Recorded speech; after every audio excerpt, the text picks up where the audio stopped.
No, but I think when I entered into the Oakland Tribune, it was the landscape was changing. I knew something was changing because print was dying. They would say, you could tell how successful we were by how thick the real estate section was of our newspaper. It was this thin. So, but what was also good happening is that it gave an opportunity for, the web was becoming a thing.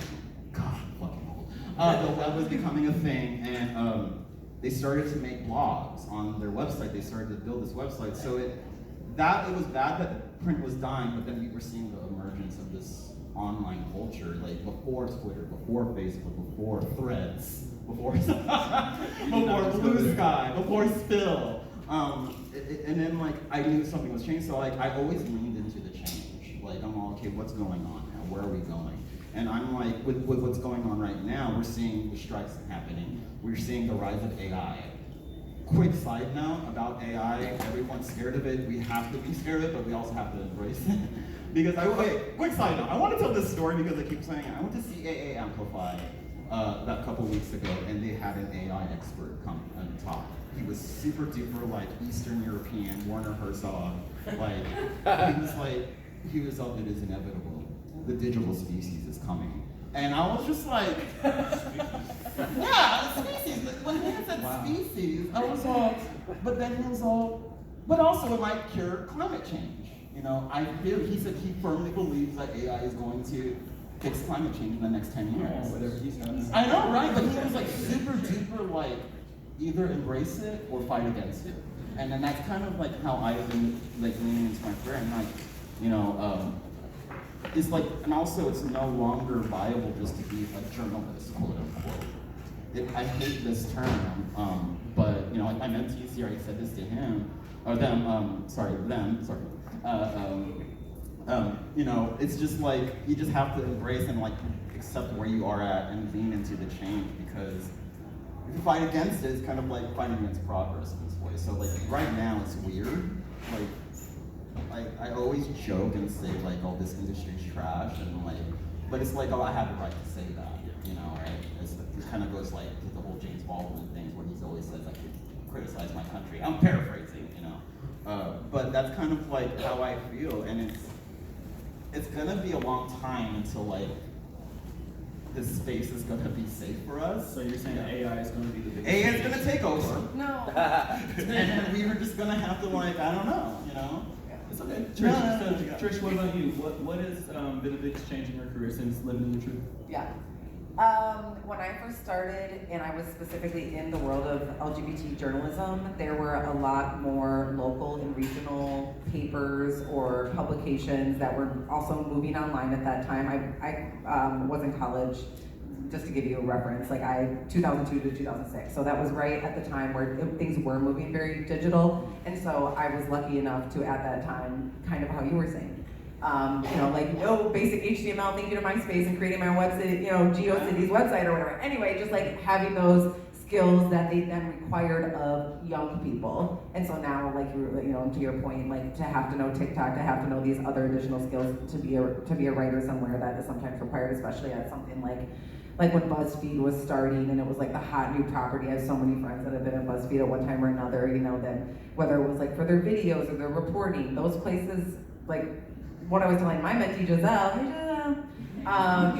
is that you cannot have brand loyalty to these places that won't care about you. And the biggest thing that I can impart is to create relationships with the other people in your community that work with you and alongside you, because they will hire you, you will hire them, you will resource share. ideally, that's the one thing that I've learned and that I want to impart, because even just you, Dino and I were talking, you work with GLAAD, you will not just work as a writer, you will work as a resource in many different capacities, whether that's hired to do, the documentary I mentioned, I got hired to do research, archival, and then they hired straight people that had no concept of cultural competency, and they were actually, you could do this job. And so that's how you just get those opportunities, by being truthful about your experiences and bringing that to the table and creating relationships with the other people that you're working with, and not for the brands that don't give a fuck about you and are going to fire you, let you go, pivot to video, you know, because they're trash and they don't care. But of course you need to make a living, and this is what you want to do. So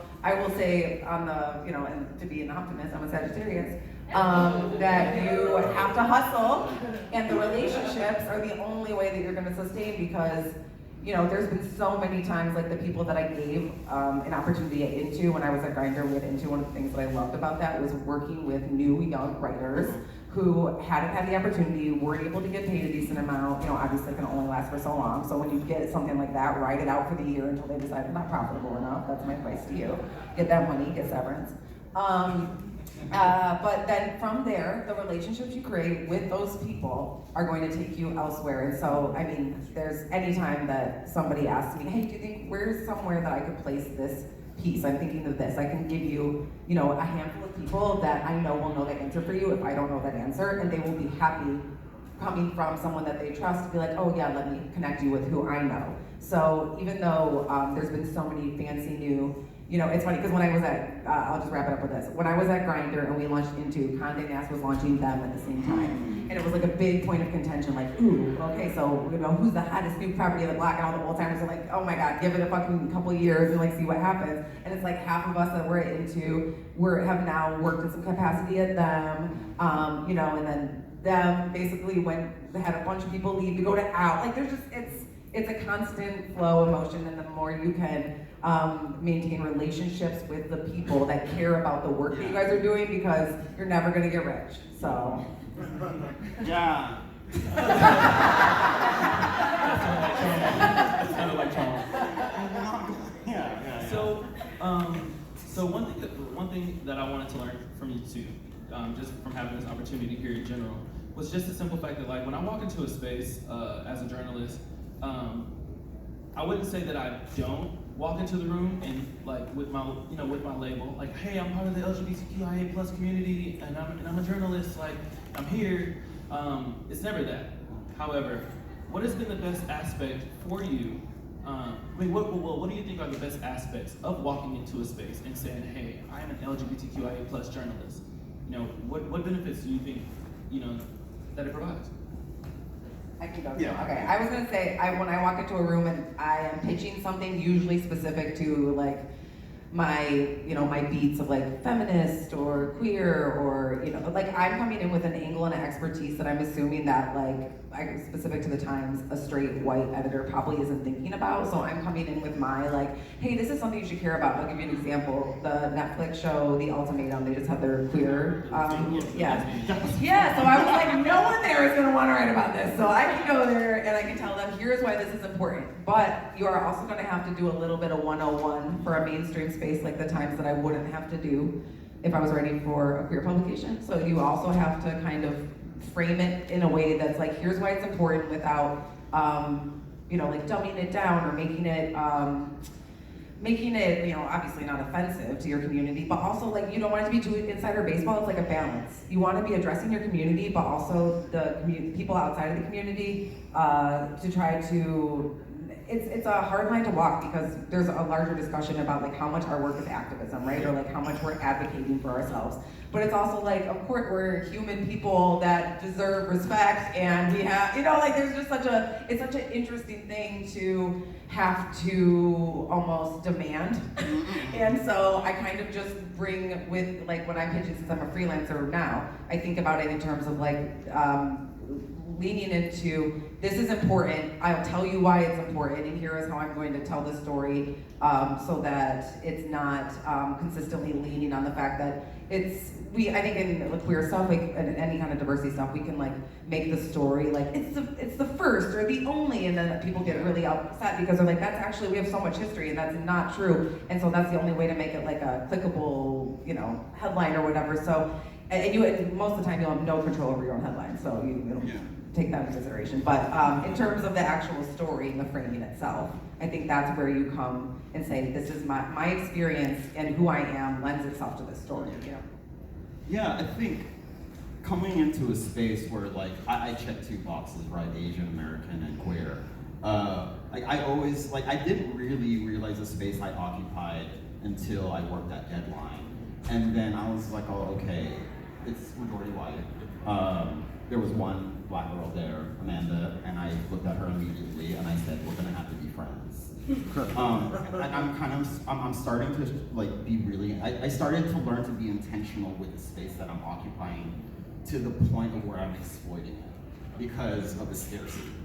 But then with that comes this responsibility, right? Like, you know, I became that Asian voice. I became that queer person, and then like, then you feel this responsibility that if you don't carry out or if you don't support something Asian or queer, then you're not supporting your community. But I would argue it would be the exact opposite, because it's like, if we're critical of our own queer or Asian or whatever community, then like we do care.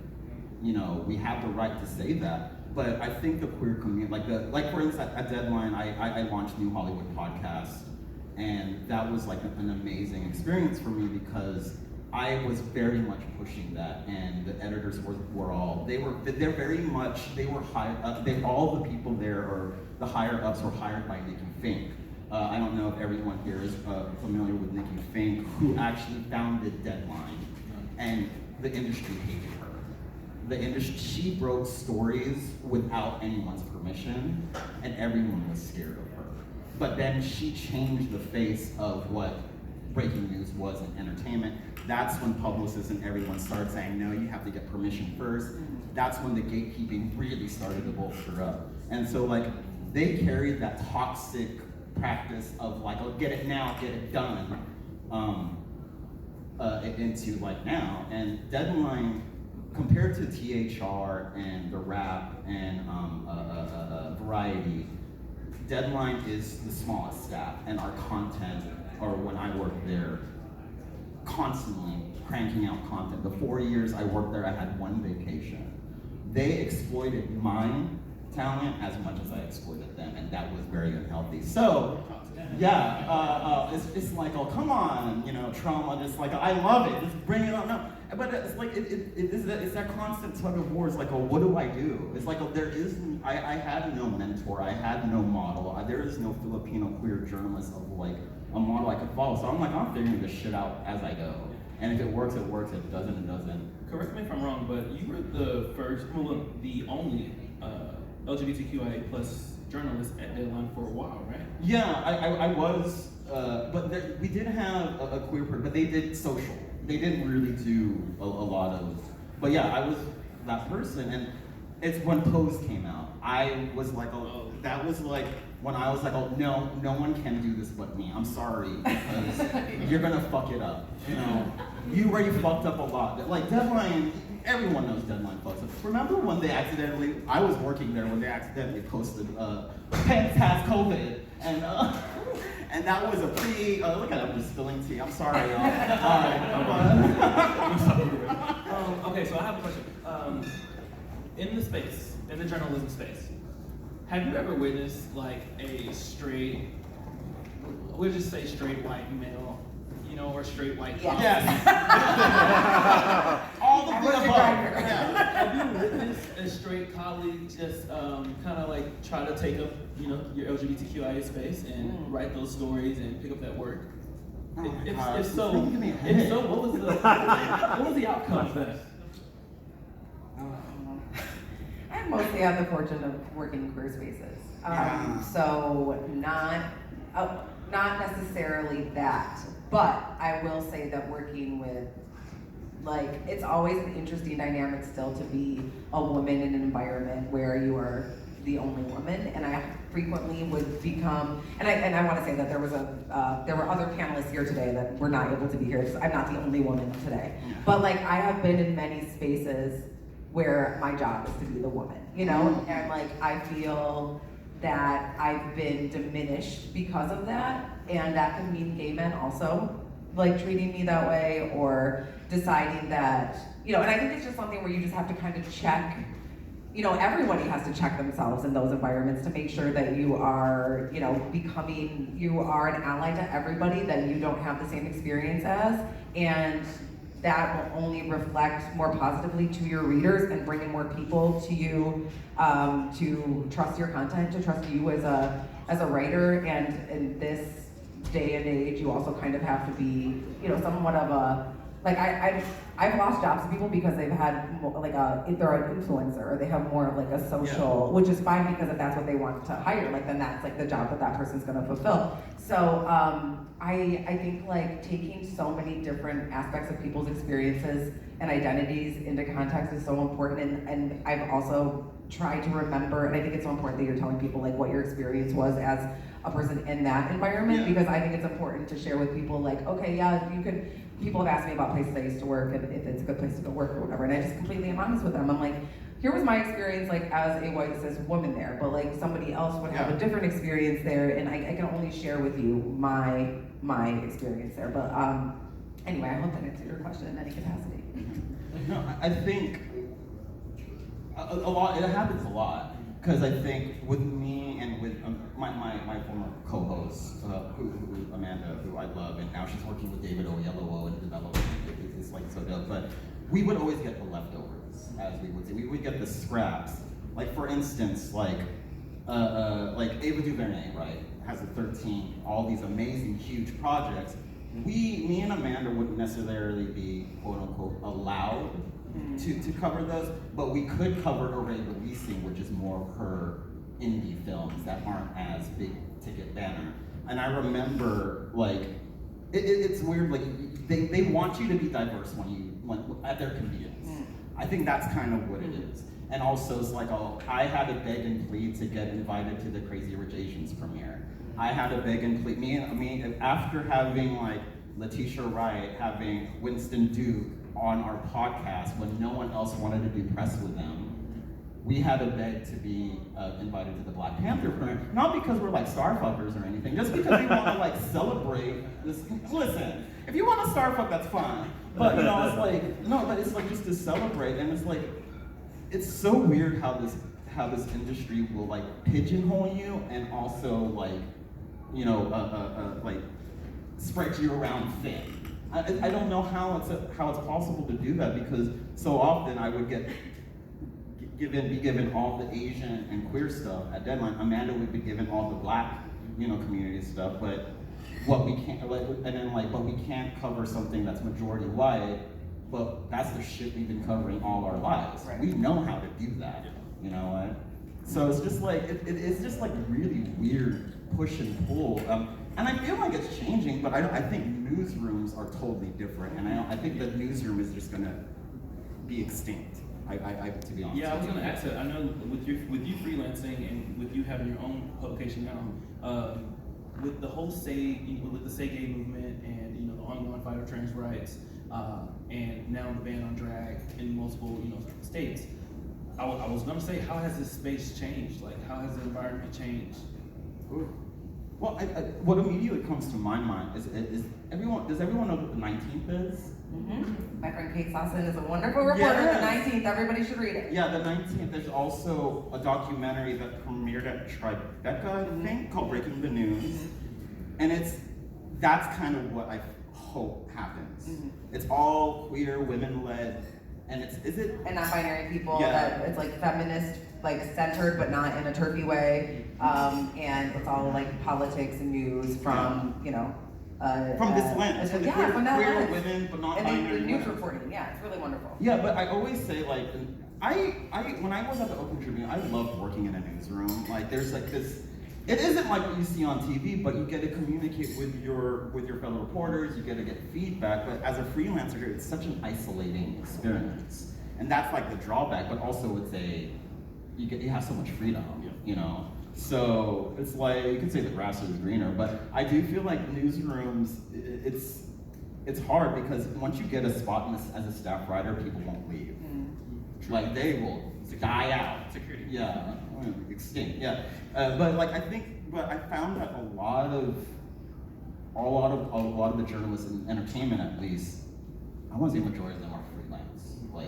But also it's a hustle, and it gets super competitive. And don't even get me started when we get into like marginalized journalism groups and how they treat us compared to the dominant. Yeah. I will say though that a large part of my having connections or finding jobs has been through groups like NLGJA or GLAAD. I will encourage everyone to join and attend things like the Outfest Mixer, because that's the way that you not only meet other writers or editors, but you'll connect with a publicist who will think of you for an opportunity, because, you know, so that kind of relationship building is important. Because then maybe it can help you in, depending on, I mean, Deadline might be a different story, but like, if the publicist thinks of you specifically for a story, like the Queer Ultimatum story, Netflix is like, hired like a external LGBT specific press, you know, person to pitch me, and then I was like, all right, well, if the Times hasn't already covered it, then, you know, I'm gonna go with this, and I already know that, you know, I'm getting this exclusive kind of information, so that was built on a relationship that I met that person that was hired as a publicist at Toronto's LGBT film festival, Inside Out, several years ago when I was on a jury there. It's like these things, you're already doing all the right stuff. Yeah. Keep going to these things and meeting people and telling them what you do, finding out what they do. And the people here that are making short films now will be back here. Andrew, you know, like there's gonna be so many people that are gonna be winning awards 5 years from now that you will have connected with this year. So that's my biggest, you know, advice, is just to continue to be a part of a community. Yeah. Because even though there can be competition, especially like you're saying, like the further marginalized you are, the further like tokenized you'll be as like the exciting new, you know, like the, you know, TikToker of the year or whatever. But if you're still doing the work and you're a good TikToker of the year, is that but just and like being a good person to the other people that you're working alongside and with, and like it's so nice and cool to be able to help other people facilitate their work, which only like makes your work better and helps you to want to like get that exclusive, or to like tell this story from this angle, or they brought up something that you never thought about, and now it's gonna inform your work. Like that's why I would always say read other people's work too. Like don't just get insular and just like focus on your own shit, you know? Speaking of reading things you've like never thought about, what queer topics out there? What queer topics out there do you believe just are not being discussed, and that you would love to see more of from these up and coming journalists like myself? I think right now there's like, I don't like calling it a movement, but there's a lot of documentaries coming about intersex, and like that, a lot of these invisible part of the alphabet mafia, you know, like that we barely get to see. I think like let's start shining a light on those, and like I think also little things. I know this is gonna be a little bit, you know, stupid. That's what the question is for. But like, you know, it's like no, this is not deep. It's like on Drag Race. No, Drag Race is deep. But on like one of the latest episodes, I think they made over lesbians. And I thought that was a big deal, because out of the 15 seasons, I know. From Drag Race, and also like, you know, I love Drag Race, but that show has grown so much, and like how it's portrayed trans people and how it's thought of trans people. So that those little things is kind of like, oh, this is kind of a big deal. So yeah. I forgot the initial seed of Yeah, me too. So basically, what queer topics out there? Okay, yes, thank you. I was like, I had something for that. Okay. So I think for me, as somebody who does like entertainment, but uses it to touch on something that's more cultural or political as well, because like obviously our bodies and our, you know, our identities are politically charged. It gives me, and I try to utilize it for like a pitch. So for example, I'm trying to pitch right now a story that is about a book that also has a documentary component. People might have seen it. I don't know if it was at Outfest, because it was during 2020. It's called P.S. Burn This Letter, and it's about a gay man who uncovered like a storage unit full of like 1950s letters to and from LGBT people, early drag culture. And so my pitch in that is, this is so important that this book is coming out right now, because and Sasha Velour actually wrote the introduction, so it ties together drag history. Yeah, so that's what kind of made me think about it. So it's like that kind of thing interests me, because it's not just like, here's a new book for sale that you can buy, you know? It's like, here is queer history that also is commenting on like the political and, you know, pop culture fascination with drag and where and how it's become so politicized from, you know, this person's specific perspective, and like depending on if that person like did a good job in terms of like, you know, covering it, you know, from all different angles, age, whatever. But also, I think that that kind of thing lends itself well to intergenerational conversations within press. And I'm not to be morbid, but like the people that were part of that Stonewall generation are passing on, and we need to get those stories, and we need to. Those conversations are so interesting.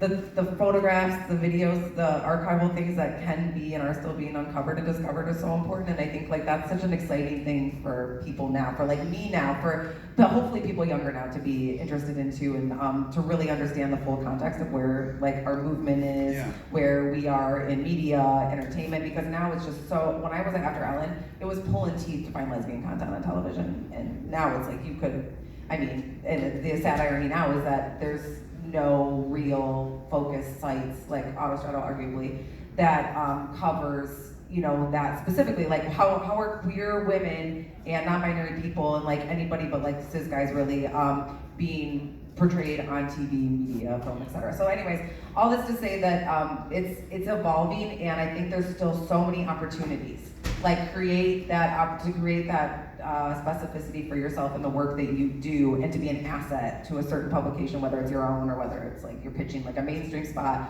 or a queer spot, because they still, even though they don't pay as well, like, and because they don't have thick real estate or advertising connections anymore or at all, you know, get, while you can, especially if you're in the beginning of your career, I would say like to work with and for, you know, some queer publications, as long as they're respectful of you and your experience and your time. So. Well, I do want to add, like, I like what you're saying. Is like, I think right now, I think there is this kind of need for preservation as much as there is representations. Like, people are trying to ban books, and it is this history that we don't want to lose. And like, imagine all the history we've already lost, right?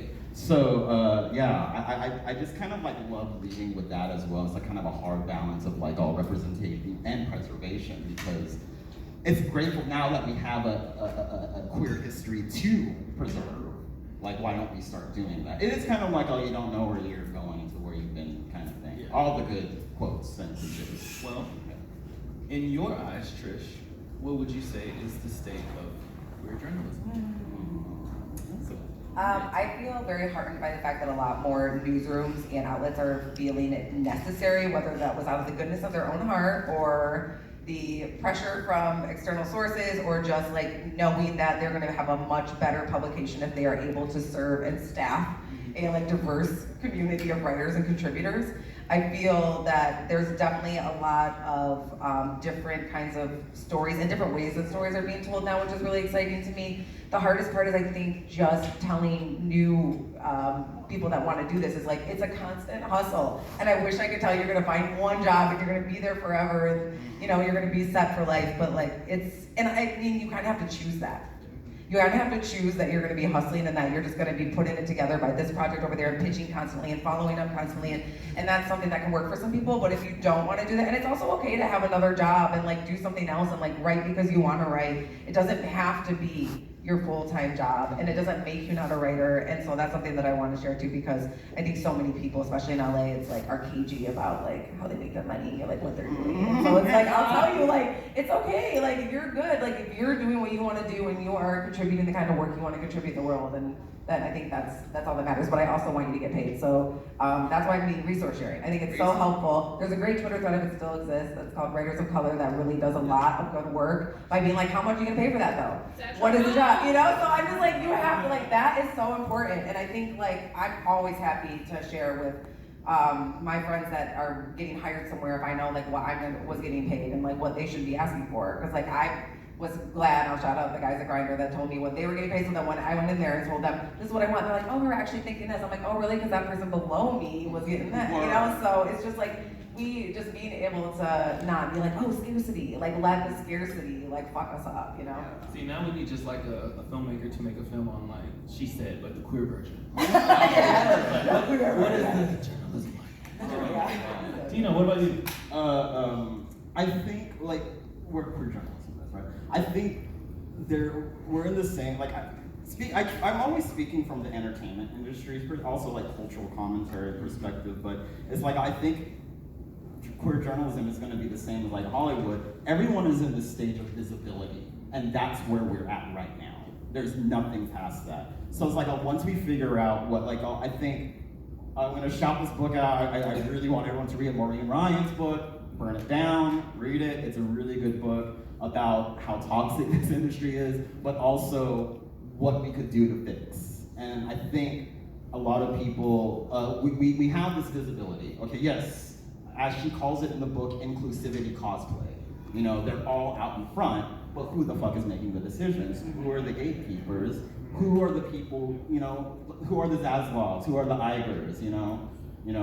And so I think what is like happening now is like, we're trying to figure it out because it's growing pains. But that's true too with publications, because like rich white guys own all the media. Exactly. So then we're like, who are we? Like all my money is blood money. Like the New York Times doesn't have a great track record on trans stuff. Like there's so many. Like you end up working for Netflix. Like every brand is trash. Yeah, that's why I was like, I kind of like when I left. I left Deadline in the middle of the pandemic because it was right after George Floyd, and I was just like, oh, I can't. One day we were on a Zoom editorial meeting. The editor-in-chief was congratulating all these white men on their coverage of diversity, and I was just sitting there, and then they were also, and he was like, oh yeah, and Dino, diversity. No! And I was just like, I can't do this, and I did quit in that Zoom call. But it's kind of like dealing with that, and also like fighting those battles, and I hope it's easier for people now than, and I'm just now realizing that I'm older, I'm not like, ancient, but I'm just like, oh yeah, someone born in 2000 is 23 years old. But I will say that, like, you know, working with GLAAD, like GLAAD is one of those organizations that is hired by places to come in and kind of to give them like a cultural competency on LGBTQ stuff. So I am heartened by the fact that those things exist for, you know, like interest, you know, where they're like, we want to learn, teach us to be, you know, like an ally. So I'm hopeful that those things will, you know, have some sort of ripple effect. I'm glad that they're at least trying. Yeah, it's like trying to meet people where they're at is very difficult. Yeah. It's like, well, because if there's somewhere that's just trash, I'm like, I don't want to go there. And then sometimes it's just like talking to an airhead. Yeah, it's like, oh, nothing is thinking. It's like, oh, that's how. Sorry, if, like anyone here from Deadline, if y'all want to write this, I don't care at this point. But like, it's been 2 years. But it's just like that place honestly traumatized me. It's like all. Yeah, it's just like I'm like all. Am I not a good journalist anymore? And it's like also, once you leave, I made a vow never to work for a media corporation ever again because I was just like, I can't work for these white men. I can't work. And I just was just like, but now, because like now that I don't have a big banner, I have GLAAD supporting me, but even GLAAD isn't known by everyone, surprisingly. But like I don't have Deadline anymore, and then as I left Deadline, you saw people falling off one by one off my radar, and it kind of makes you question yourself. Oh yeah, because people will be like, oh, I see you and I see Deadline. Yeah, as soon as they don't see me. Deadline. Yeah. And I don't know if oh yeah. I mean, you have friends until you don't have that job that can like write about their movie anymore or whatever, you know. So. Security. But then I want to say there are some like awesome people who kind of believe in you, and then they continue to hire you. Like I get hired to do, you know, assessments of movies and